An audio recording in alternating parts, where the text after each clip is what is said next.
Hello guys, আসসালামু আলাইকুম। আপনাদের সকলকে স্বাগতম জানাই আমার চ্যানেল তনুজা ব্লগে। তো আজকে আমি আবারও চলে এসেছি আপনাদের সাথে আমার সন্ধ্যাবেলার ইফতার শেয়ার করতে। তো কেমন আছেন আপনারা সবাই? আশা করি ভালো আছেন, আমিও অনেক ভালো আছি। তো দেখতে দেখতে আমরা অনেকগুলো রোজা শেষ করে ফেললাম। আজকে 27টা রোজা শেষ হতে চলেছে।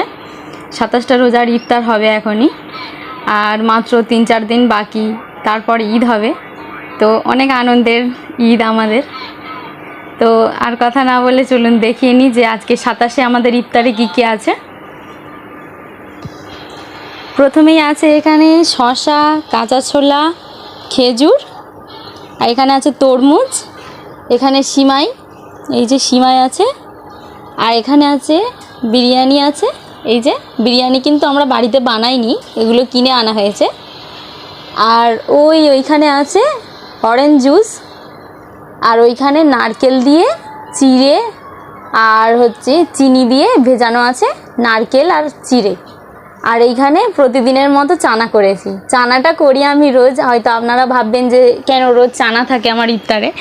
আমার হাজব্যান্ড মানে আপনার দাদা ভাই ওই কাঁচা ছোলাটা শুধু খেতে পছন্দ করে না, ওই জন্য কাঁচা ছোলার সাথে শসা, টমেটো, আলু, টক দিয়ে সব কিছু দিয়ে আমি চানাটা বানাই যাতে খেতে ভালো লাগে।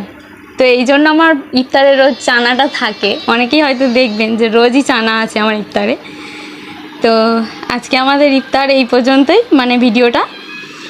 তো কেমন লাগলো, আপনারা যদি ভালো লেগে থাকে তো একটা লাইক, কমেন্ট, শেয়ার করে দেবেন, আর সাবস্ক্রাইব করে আমার পাশে থাকবেন। আর কমেন্টে জানাতে ভুলবেন না যে আমার ভিডিওগুলো আপনাদের কেমন লাগে। তো আজকের মতো এইটুকুই আমার ভিডিও। আসসালামু আলাইকুম, আবার দেখা হবে পরের ভিডিওতে।